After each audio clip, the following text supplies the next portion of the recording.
What we've been seeing for the past 10 years is that the role of private sectors drastically changed in the food industries, the food security agenda.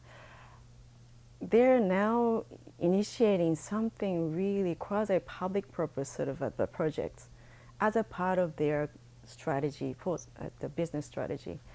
What happened was, because of some of the depletion of the water resources or land resources, many food companies, for example, cannot really procure the quality and the quantity of the raw materials as they used to. And then they see that huge demand increases for this coming from the urban consumers in Asia, for example. They would have to equally increase the supply of this raw material coming to their factories. But they don't see that happen. So what happened is they themselves, as a part of the business strategy, global sourcing strategy, they go into the rural areas, build up the institution like farmers, a corporation, get them linked with the traders, get the third party come in to certify the quality of that and also quality of the product, but also the farming, the practices is sustainable farming, climate smart, or make sure that it's not overly depleting natural resources and so forth. And then that there's just the building up of this massive scale of new supply chain. And they would also target the food security as their part of their sourcing strategy, because it's a long-term relationship with the smallholders and the industries as well. So they want to keep the farmers happy, then they want to create lucrative jobs in farming so that next generation would also come in and continue on or expand the production of good quality primary commodities. So what we're seeing is that the business agenda and the food security concern just meet in some parts of the Asia in particular.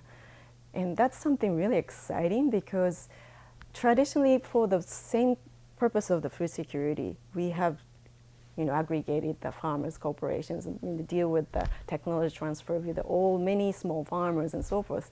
But we never thought that could make a commercial sense, but now it does.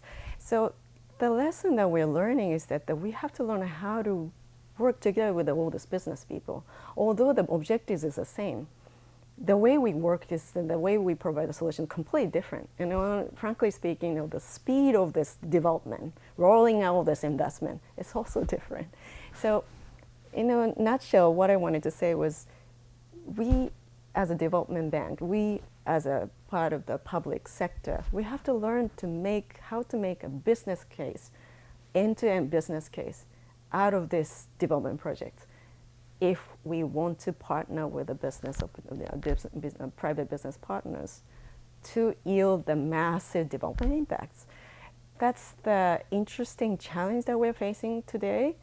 And we are learning a lot more about what the individual food industries are doing. And also there's different forms of the consortium of the food industry and agriculture industries.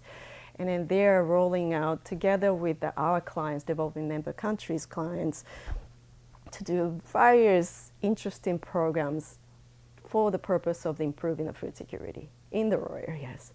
So we are learning by doing at the moment, and how it's going to yield, we would have to run the study how the business models works for achieving the food security goals. We want to measure the scale of the development impacts that those business initiatives are making.